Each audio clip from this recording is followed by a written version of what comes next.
President Newsom either. Nobody believes in that guy. The guy's a f***ing con man. Everything he did in California, from trying to mandate vaccines for kids to being caught public without a mask and lying about the fact that he was outdoors. Yeah. Nobody believes in that guy. He's just a politician. Fear, the horror. The hell is this guy? Come after me, arrest me. Let's just get it over with. Gavin Newsom has to be sweating right now because his favorite ally in the media, Bill Maher, just exposed him without even trying. Maher wasn't aiming to take him down, but that's exactly what happened. Suddenly, millions are seeing Newsom for what he really is, a smooth-talking politician wrapped in lies. And it's not just Maher. Big names are jumping in, and Joe Rogan's leading the charge. The podcast giant went nuclear on Newsom, tearing into his failed leadership and the disaster he's turned California into. It's pure chaos. And yes, we've got all the explosive moments lined up. But before we roll them, make sure to hit that subscribe button, because this one's going to get spicy. KBLA yesterday, with my friend Tavis Smiley. I'm an investor and a supporter of that station. And he said, who do you want to run for president? I mentioned, I think you'd be good at the job. Not this year, we know. No, I know. But he said, I don't think he could win. I don't think he could win. He's too progressive coming from this state and what he's done in this state to win in any southern state, any red state.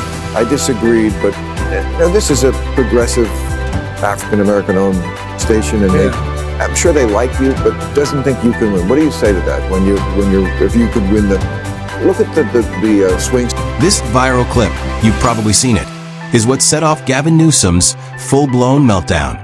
It cracked the polished image he's worked years to build. Some, like Maher, still float the fantasy that Newsom could make it to the White House. But let's get real. Millions of Americans see right through him. This is the guy who forced toy stores to make gender-neutral aisles and supported bills letting teachers hide gender transitions from parents. That's not progress. That's ideological madness. And thanks to Maher's unintentional truth bomb, the mask is slipping. But Maher wasn't alone. Joe Rogan stepped in too, blasting Newsom's disastrous handling of California and mocking his White House dreams in the process. We want President Newsom either. Nobody believes in that guy. The guy's a f***ing con man. Everything he did in California, from trying to mandate vaccines for kids to being caught public without a mask and lying about the fact that he was outdoors. Yeah. Nobody believes in that guy. He's just a politician. Just a stone-cold, narrative-driven politician. Nobody thinks he's a real human. Whether you like Trump or not, whether you think he's corrupt or not, that's a human being. You know what that guy is. Same thing with RFK Jr. Whether you believe that he's correct about vaccines or whether you believe his policies would be effective, and you know that's a human being. With Newsom, you got like this construct, this cardboard cutout of a person. I don't think people want that, but they might want it more than they want president. By the time Rogan's clip went viral, Newsom was visibly unraveling. The pressure hit hard, and the cracks showed instantly. His calm, confident act was gone, replaced by shaky answers and nervous rambling at press events. Maher had already bruised his image, but Rogan's blunt takedown turned the bruise into a full-blown political wound.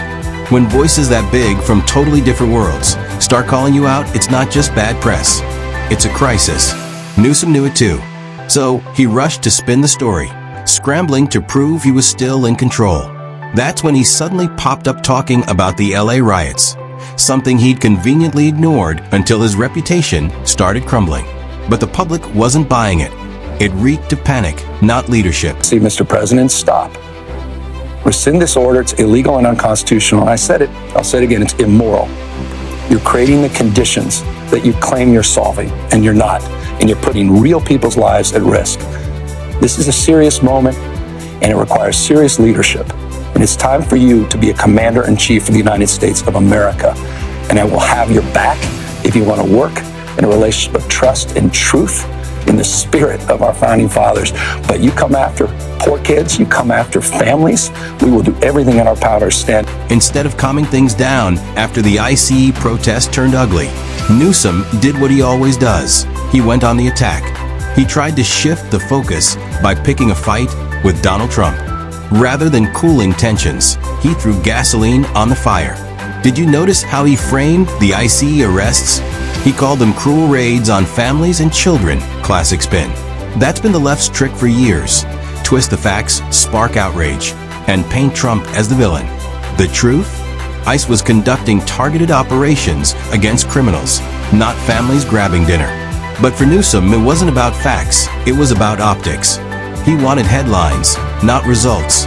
And when people didn't buy the act, he doubled down, even daring former ICE Director Tom Homan to come arrest him. Hands off these poor people just trying to live their lives, man.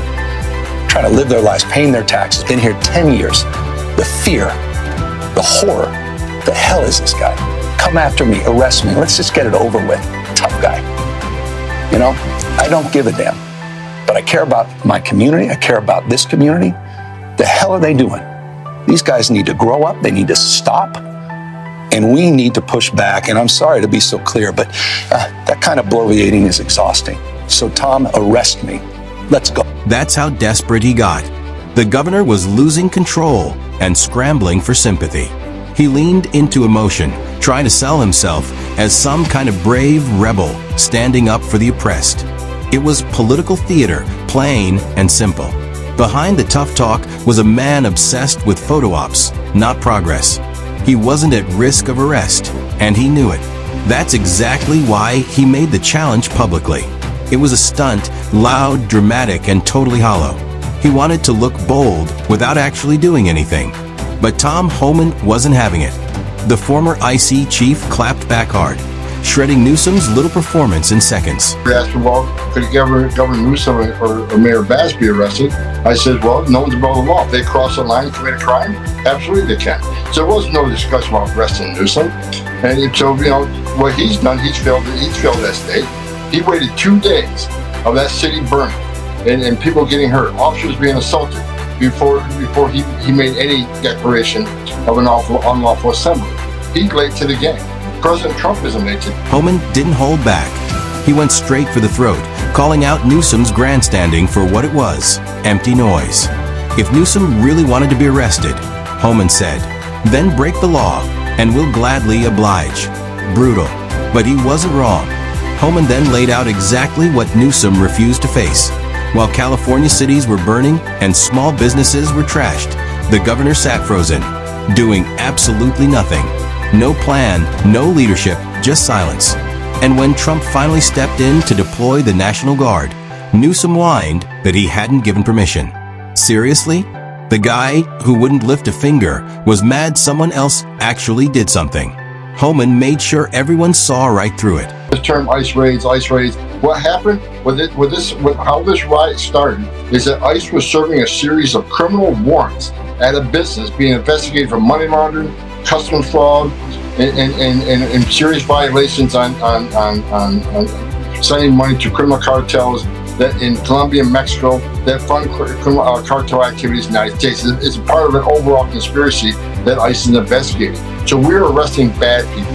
We were enforcing laws and following up on a serious criminal investigation on cartel financing. So that's exactly what ICE did. And ICE took a lot of bad people off the street that day. We arrested a sexual predator, arrested gang members, arrested somebody that had an armed robbery conviction. Let's clear this up once and for all. ICE wasn't targeting families or kids. They were busting a massive criminal network laundering cartel money from Mexico and Colombia. These were dangerous people funding violence, not innocent parents getting groceries. But the media twisted it, and Newsom was more than happy to play along. He grabbed the mic and painted ICE agents as villains, all to make himself look compassionate. It was a total fabrication, the kind that fuels division instead of protecting anyone. Instead of backing law enforcement, Newsom sided with chaos. And when Homan exposed the truth, it sent Newsom spiraling again, desperate to control a narrative that was already slipping away. Universities themselves can teach. He's targeting law firms and the judicial branches that are the foundations of an orderly and civil society. He's calling for a sitting governor to be arrested for no other reason than to, in his own words, for getting elected. And we all know this Saturday, he's ordering our American heroes, the United States military, and forcing them to put on a vulgar display to celebrate his birthday, just as other failed dictators have done in the past. Look, this isn't just about protests here in Los Angeles. When Donald Trump sought blanket authority to commandeer the National Guard, he made that order apply to every state in this nation. This is about... Still, Newsom couldn't resist the cameras. He stepped up to the podium like an actor hitting his mark, voice shaky, eyes moist, trying to fake sincerity. It was hard to watch.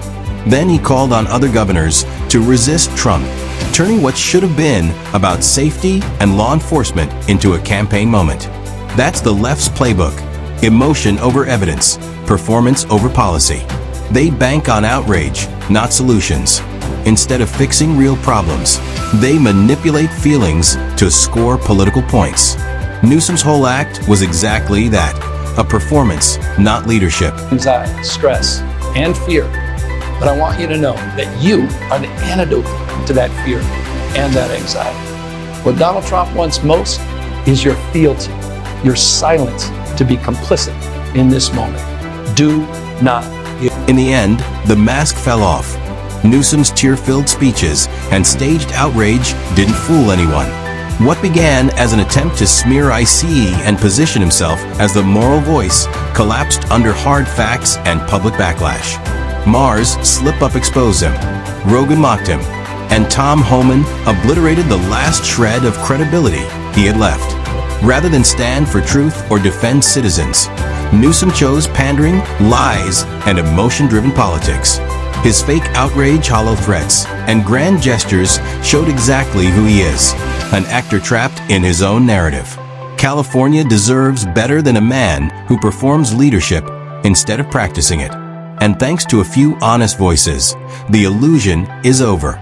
Newsom isn't a hero. He's the headline of his own downfall. If you enjoyed this breakdown, hit like, subscribe, and stay tuned for more.